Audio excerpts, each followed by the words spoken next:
1절에서 10절에 있는 말씀입니다. 누가복음 24장 1절에서 10절에 있는 말씀, 신약성경 139면에 있습니다. 누가복음 24장 1절에서 10절에 있는 말씀,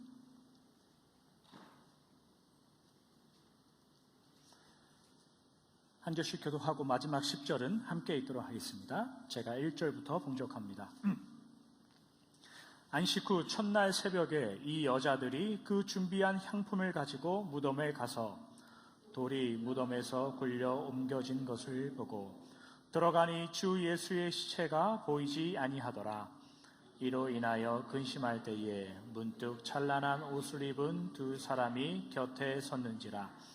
여자들이 두려워 얼굴을 땅에 대니 두 사람이 이르되 어찌하여 살아있는 자를 죽은 자 가운데서 찾느냐.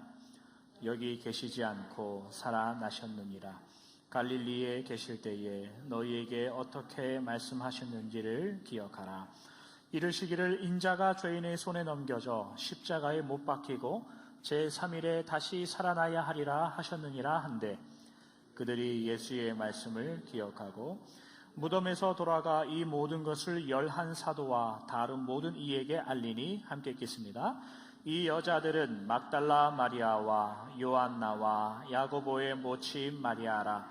또 그들과 함께한 다른 여자들도 이것을 사도들에게 알리니라. 아멘.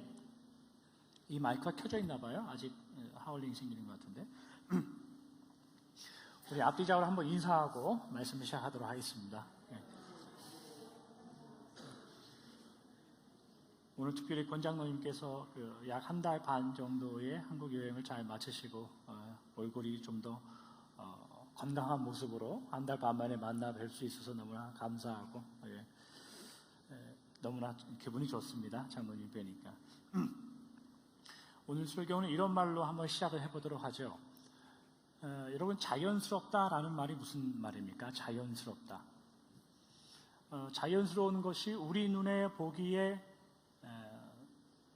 좋게 보이는 것이 자연스러운 겁니까? 아니면은 원래에 있는 상태의 모습이 자연스러운 겁니까? 예를 들면 이런 말이에요. 산속, 저 옆에 지금 갈대가 밭이 우거진데 산속에 가면 이제 산 나무들이 이제 가득하죠. 그 모습이 자연스러운 겁니까? 아니면은 우리 집 앞에 관리하시는 분들이 예쁘게 정원을 관리해 놓은 것, 그게 더 자연스러운 겁니까? 어느 게 더 자연스러운 겁니까? 하나 더 예를 들어보면 에덴 동산에 아담과 하와를 하나님이 지으시죠. 거기에 무슨 이발사가 있겠습니까? 미용실이 있겠습니까? 분명히 한두 달 지나면 아담도 아마 머리를 이러고 다녔을 거예요. 이런 모습이 자연스러운 모습입니까? 아니면은 TV에 나오는 연예인들처럼 멋진 옷을 입고 멋지게 얼굴을 꾸미고 다니는 게 더 자연스러운 겁니까? 이러면 이제 내용이 복잡해지는 거죠. 머리를 산발을 하고 다니는 저 아담이 자연스럽단 말인가? 이제 그런 고민을 하는 거죠. 자연스러운 것을 이렇게 저희가 한번 정의를 할 필요가 있어요. 원래 하나님께서 창조하신 그대로 있는 것. 저녁이 되고 아침이 되니 이는 첫째 날이라. 하나님이 보시기에 좋았더라. 그런 게 자연스러운 거예요. 그 다음 날까지 하나님이 창조하신 것이 아무런 변동 없이 잘 보존되고 있는 것, 그게 자연스러운 거죠. 그런데 이 자연스럽다라는 것이 아담과 하와가 이 선악을 알게 하는 나무를 먹으면서 이 자연스러운 게 깨져버린 겁니다. 예를 들면 아담과 하와가 벗은 것을 부끄러워해서 감람나무로 옷을 지어서 입는단 말이에요. 오늘날로 따지면 그게 더 자연스러운 거죠. 그러나 그 시대에는 에덴 동산에서는 그게 부자연스러운 거예요. 그러니까 아담과 하와가 죄를 지으면서부터는 부자연스러운 것이 이제는 자연스럽게 돼버린 것, 그렇게 세상이 변해버렸어요. 하나님이 처음에 창조하시고 보기에 심히 좋았더라 라고 말씀하신 그것이 이제는 부자연스럽게 됐단 말이죠. 성경은 그것을 죄라고요. 죄.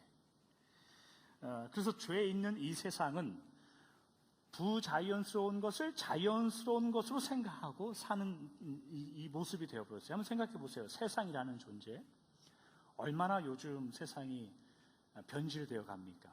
얼마나 죄로 꽉 차 있습니까? 하나님 보시기에 좋다는 것은 별로 행하지 않습니다. 하나님과 멀어져 가는 것을 자연스럽게 여기고 있어요. 하나님과 관계없는 삶을 사는 것이 자연스럽게 되어가는 그런 세상이 되어버렸단 말이죠.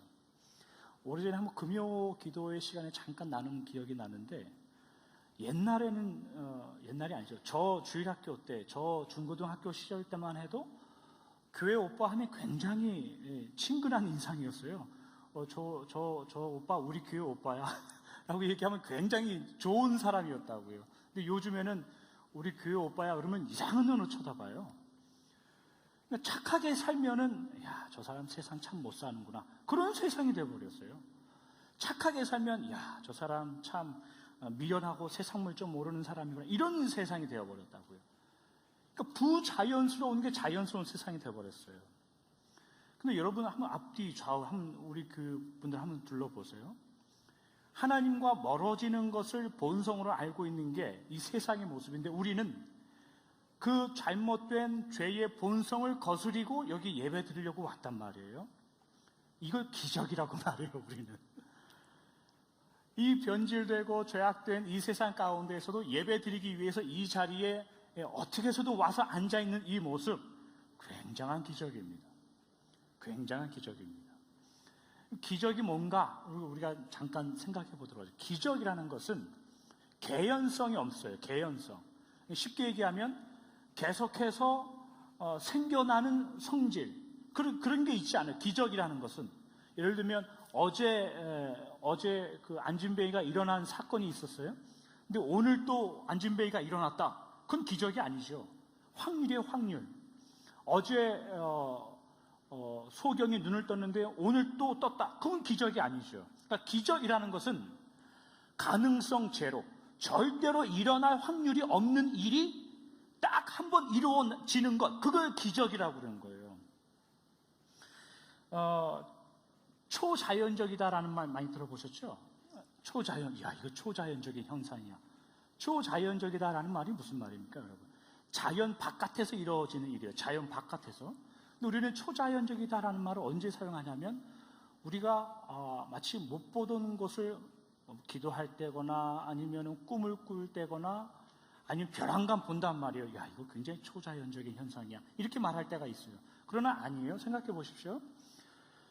그 모든 것은 하나님이 창조해 놓으신 이 자연 안에서 이루어지는 거예요. 그러니까 초자연적이라는 건 없어요, 이 세상에. 그건 초자연적이라는 말이 성립될 수 없는 거예요. 그러니까 이런 의미에서 기적이라는 것은 딱 두 개밖에 없어요. 오늘 여러분 굉장히 중요한 걸 배워가는 겁니다.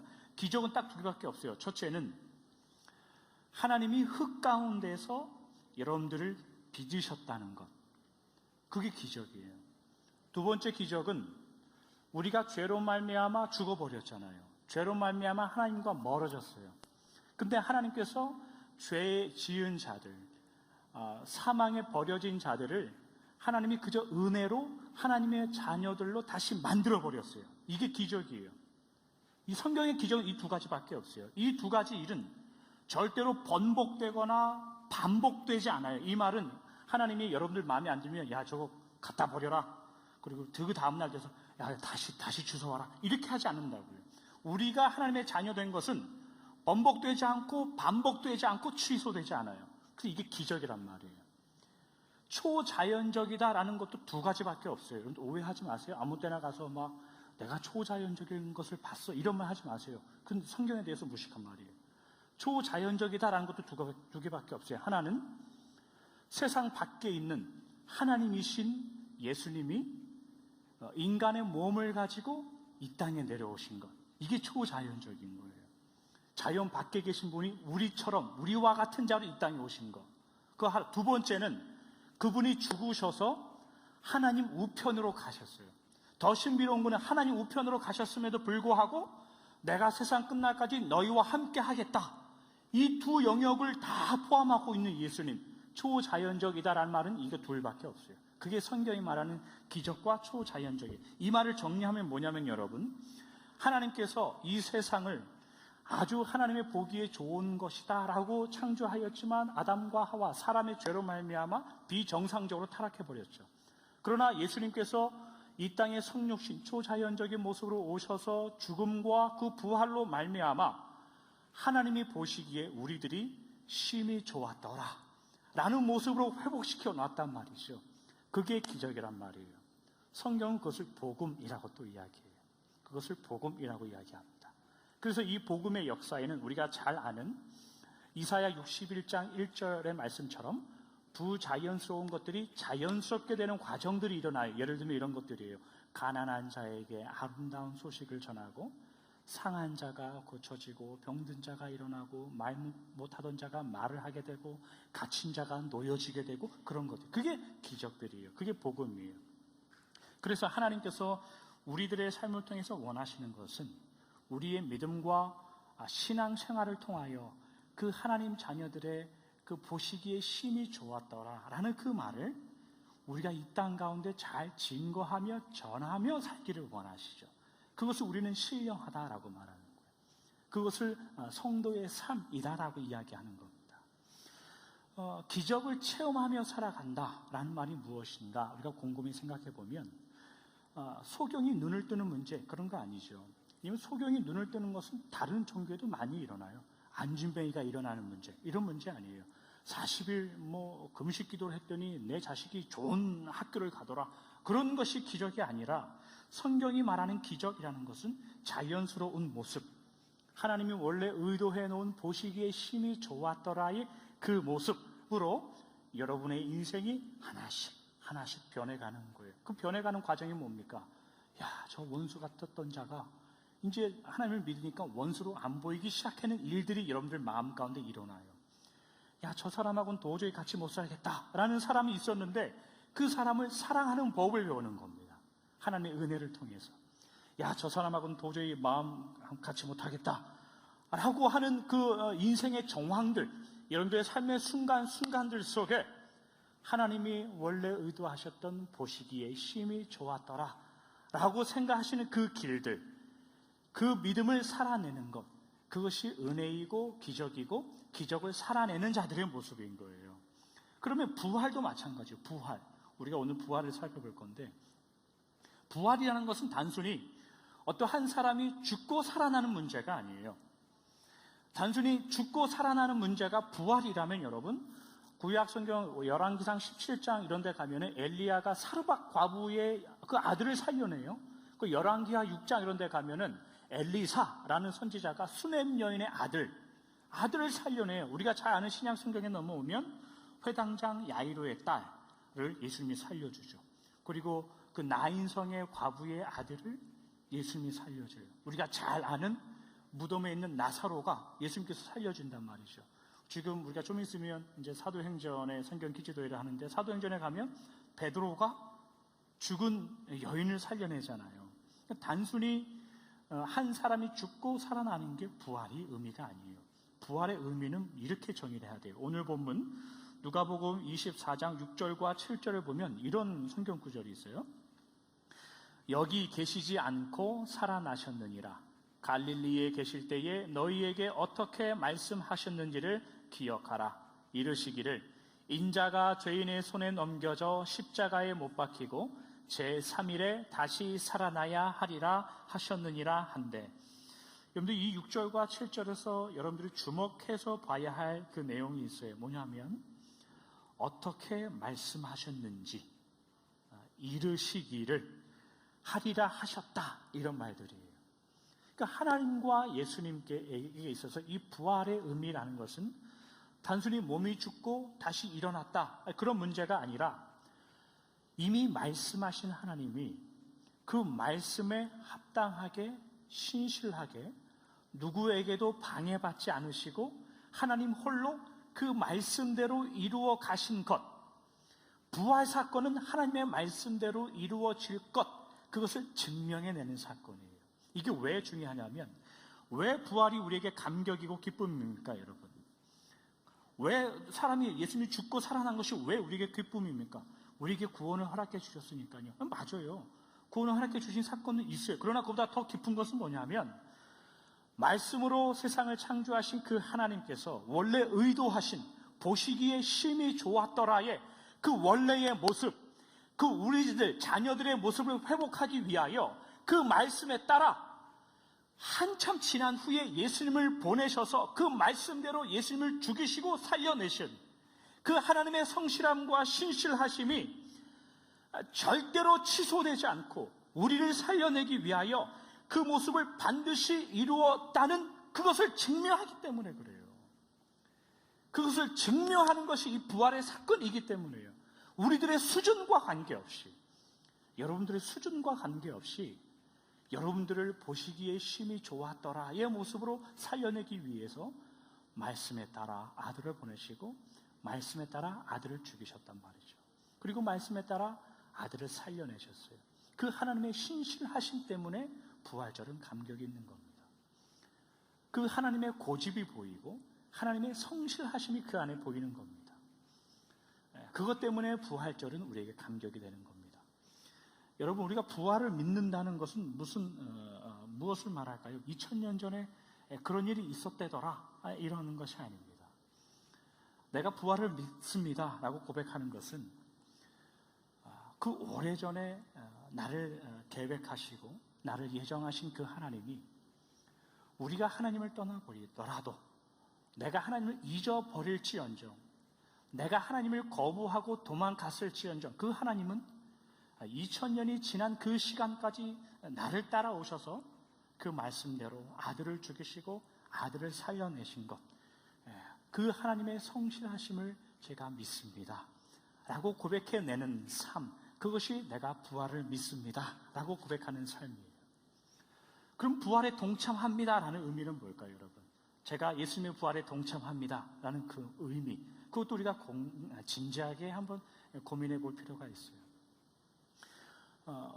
예수님의 그 부활의 사건은 우리가 단순히 사람이 죽고 다시 태어나고 의 의미로 본다면 오늘 본문 4절에 나오는 이 여인들처럼 우리는 근심할 겁니다.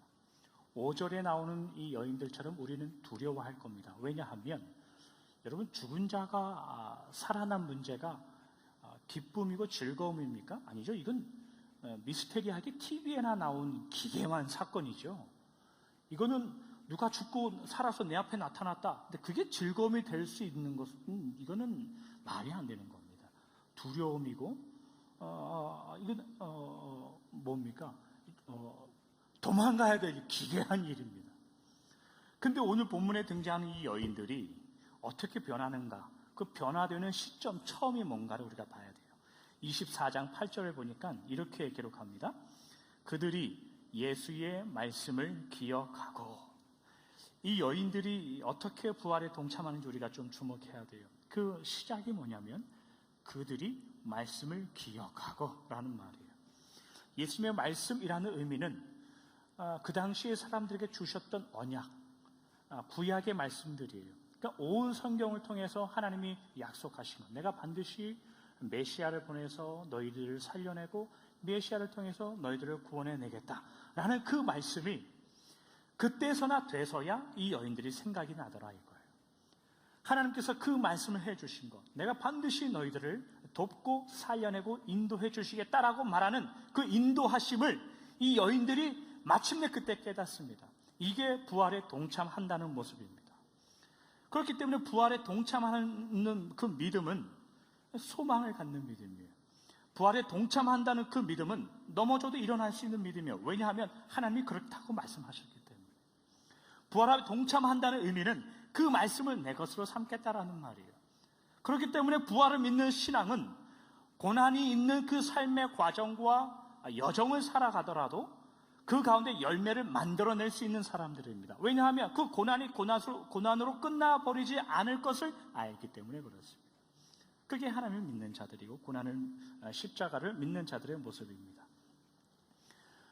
우리를 위해 돌아가시고 부활하신 그 예수님의 사건이 단순히 내가 잘나면 하나님이 나를 도와주시겠지, 내가 못나면 하나님이 나를 버리겠지, 이런 문제가 아니라는 것을 믿는다면, 하나님이 나를 구원해 주시기 위하여 2000년 전에 예수님을 보내셔서 죽이고 부활시키신 그 일이 내가 가지고 있는 조건에 의해서 결정되는 것이 아니었다라는 것을 믿는 자들이라면, 내가 원수일 때, 내가 하나님을 거절했을 때, 몰랐을 때임에도 불구하고 나를 구원해 주신 하나님의 사랑, 그 부활을 믿는 자들이라면 그 말씀 따라 하나님이 반드시 나를 붙들고 인도해 주실 것이다 또 믿을 수 있는 자들입니다.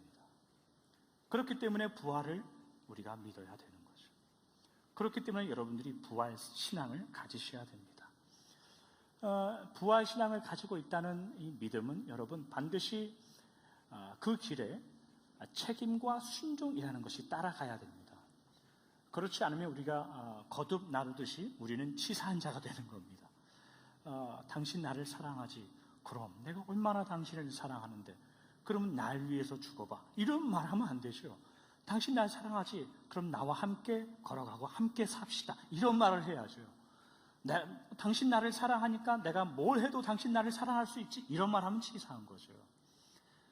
하나님의 부활, 예수님의 부활을 믿습니다라고 말하는 그 고백에는 그래서 순종과 책임이 따라오는 거예요. 고린도전서 15장 3절부터 6절에 있는 말씀은 이렇게 기록합니다. 내가 받은 것을 먼저 너희에게 전하였노니 이는 성경대로 그리스도께서 우리 죄를 위하여 죽으시고 장사 지낸 바 되셨다가 성경대로 사흘 만에 다시 살아나사 게바에게 보이시고 후에 12 제자에게와 그 후에 500여 형제에게 일시에 보이셨나니 그 중에 지금까지 대다수는 살아있고 어떤 사람은 잠들었으며. 여러분, 성경대로 예수님께서 부활하셨음을 믿으십니까? 그렇다면 성경대로 하나님께서 여러분들을 인도하고 계심도 믿으셔야 됩니다. 말씀대로 예수님께서 부활하셨다면 말씀대로 하나님께서 우리를 인도하시고 함께 하실 것이다 라는 것도 믿고 사셔야 됩니다. 근데 성도와 신앙을 가지고 사는 우리는, 성도의 모습은 사실 그렇게 살기 쉽지 않습니다. 정황 가운데 그런 삶을 살아내기가 사실은 쉽지 않습니다. 예수님의 부활을 믿습니까? 하면 우리는 아멘 하죠. 근데 아멘은 하지만 실제 우리의 신앙은 그만큼 강건하지는 않는다라는 그런 것이 우리의 현실이죠. 하나님의 살아계심을 믿으십니까? 하면 우리는 놀랍게도 아멘합니다. 근데 우리의 현실과 정황은 그만큼 신실하지 않습니다. 늘 이것들이 우리가 가지고 있는 실력이고 고민들이죠. 책임과 순종이라는 것을 생각할 때 오늘 고린도전서 15장 6절에 보면 재밌는 말이 거기에 있어요. 12 제자 이후에 예수님께서 500여 형제들에게 나타나서 보여주세요. 500여 형제들에게. 그게 누가복음과 사도행전 사이에 있는 내용들이에요. 예수님의 부활하심을 베드로를 포함한 12 제자들과 12 제자들을 포함한 500여 형제들에게 예수님께서 일시에 보이셨단 말이죠. 근데 여러분들 지금 사도행전을 읽고 계시죠?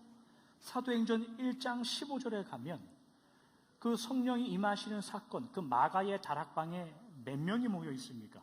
1장 15절에 보면 이런 구절이 있어요. 모인 무리의 수가 약 120명이나 되더라. 그때에 베드로가 그 형제들에게 가운데 서서 일어나서 이르되, 이런 말이 있어요. 그 마가의 다락방에 몇 명이 모이냐면 120명이 모여요. 120명. 120명이나 되더라. 이런 표현을 써요. 예수님께서 부활하시자마자 500여 형제에게 보이셨어요. 500여 형제라는 말은 그보다 더 있다는 말이에요. 500명만 생각하죠. 500여 사람들에게 부활하신 예수님께서 보이시고 나타나셨단 말이죠.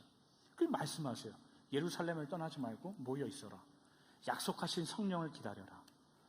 그런데 사도행전 1장에 보니까 마가의 다락방에 있는 사람들이 120명이란 말이죠.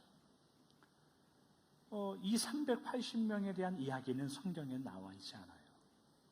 이들이 왜 예수님의 부활하신 모습을 보고도 그 자리에 함께 하지 않았는가에 대한 이유는 성경에 나오지 않습니다. 다만 부활을 경험한 그들임에도 불구하고 예수님의 말씀에 순종하지 않고 그냥 제 삶을 따라 그냥 각기 가버리는 사람들이 있더라 이겁니다. 부활을 고백하고 부활하신 주님을 믿습니다. 그렇게 고백한 이후에 여러분과 우리의 삶이 어떠해야 되는지 이 120명의 문도들을 우리에게 말씀합니다. 여러분은 380명 중에 속해 있는 사람입니까? 아니면 120명 중에 속해 있는 사람입니까? 120명 중에 속해 있는 사람에게 주님의 이름으로 축원합니다. 여러분, 부활을 믿고 고백하신다면 하나님이 원하시는 길대로 살아가셔야 됩니다. 그것이 책임이고 순종입니다.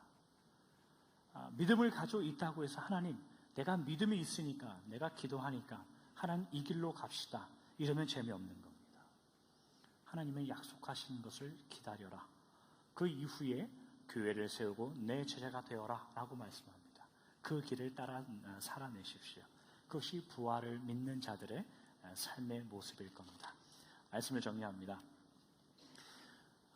부활 사건은 기적이고 회복이죠. 무슨 회복이냐면 하나님께서 원래 의도하신 보시기에 심히 좋았더라의 모습으로 회복하는 사건이에요. 2000년 전에 우리를 위해서 이미 일어났던, 그리고 오늘 우리 삶 가운데, 정황 가운데 일어나고, 또 여러분들이 살아가야 할 그 미래의 인생 가운데 하나님께서 역사하실, 하나님께서 내가 반드시 너희와 함께 하겠다 라고 증명해 보이신 것이 부활의 사건입니다. 그러니까 단순히 2000년 전에 예수님 죽고 부활하신 것을 제가 믿습니다 라고 고백하는 것을 넘어서 그 말씀대로 다시 살아나신 하나님이 그 말씀대로 부활신앙을 가지고 있는 나의 현재의 정황 가운데도 하나님이 역사하실 것이다 라고 믿고 살아가는 것, 그것이 부활에 동참한다는 의미입니다. 여러분, 그 하나님께서 자신의 아들을 보내셔서 죽이시고 살리시면서까지도 우리에게 우리의 모습을 회복하셨던 그 무게를 한번 생각해 보십시오. 그게 하나님이 절대로 포기하지 않는다라는 의미인데, 하나님께서 여러분들을 절대로 포기하지 않기 위해서 무엇까지 하셨는가를 생각하십시오. 그러면 하나님이 여러분들을 자녀답게 만들어 가기 위해서 하나님이 여러분의 인생 가운데에 무엇까지도 하실 수 있는가? 절대 포기하지 않는 하나님이 때로는 감사하기도 하지만 한쪽 편에서는 두려운 하나님이기도 합니다. 왜냐하면 자식을 죽이면서까지도 우리를 사랑하셨기 때문에 하나님은 여러분들을 사랑하시는 그 마음을 신실히 이행하기 위해서 뭐까지 하실지 모르기 때문입니다. 그러나 우리는 하나님 나에게 왜 이러세요? 그런 말 할 수가 없습니다. 그게 하나님의 사랑의 표현이기 때문입니다. 호세아 선지자를 통해서 우리가 보는 바가 뭡니까? 너희놈 자식들 내가 다 죽여버리겠다. 이스라엘 이놈들 내가 다 죽여버리겠다. 이놈들. 그게 죄로 말미암아 심판을 받아서 죽는다는 의미가 아니라 내가 너희를 죽이는 한이 있더라도 내 사랑을 확인해 보이겠다 의 증명의 모습이었어요. 여러분, 부활신앙을 가지고 있습니까? 어떠한 삶의 정황 가운데 있습니까? 반드시 걸어내십시오.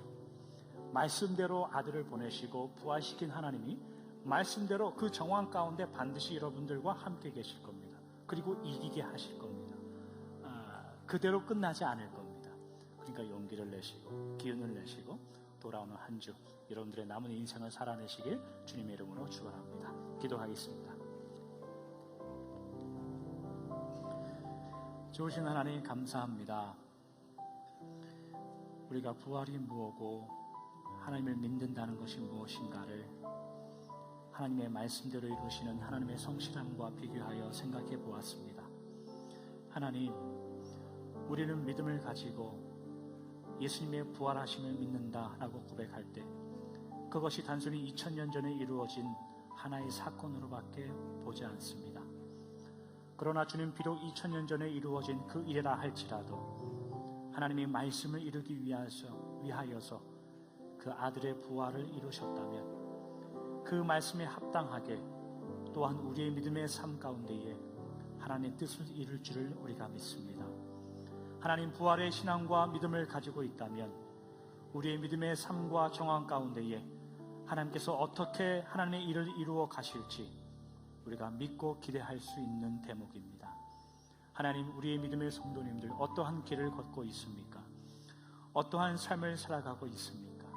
하나님 그 가운데 말씀대로 아들을 살려내신 하나님 아버지의 마음, 우리를 반드시 함께 하겠다고, 반드시 우리를 인도하고 돕겠다고 말씀하신 그 주님의 말씀이 반드시 우리의 삶 가운데 이루어질 줄 믿습니다. 주 앞에 감사하며 살게 하시고 능력 가운데 힘을 내어 살아갈 수 있는 우리가 될 수 있도록 축복하여 주시옵소서. 좋으신 예수님의 이름으로 기도하옵나이다. 아멘.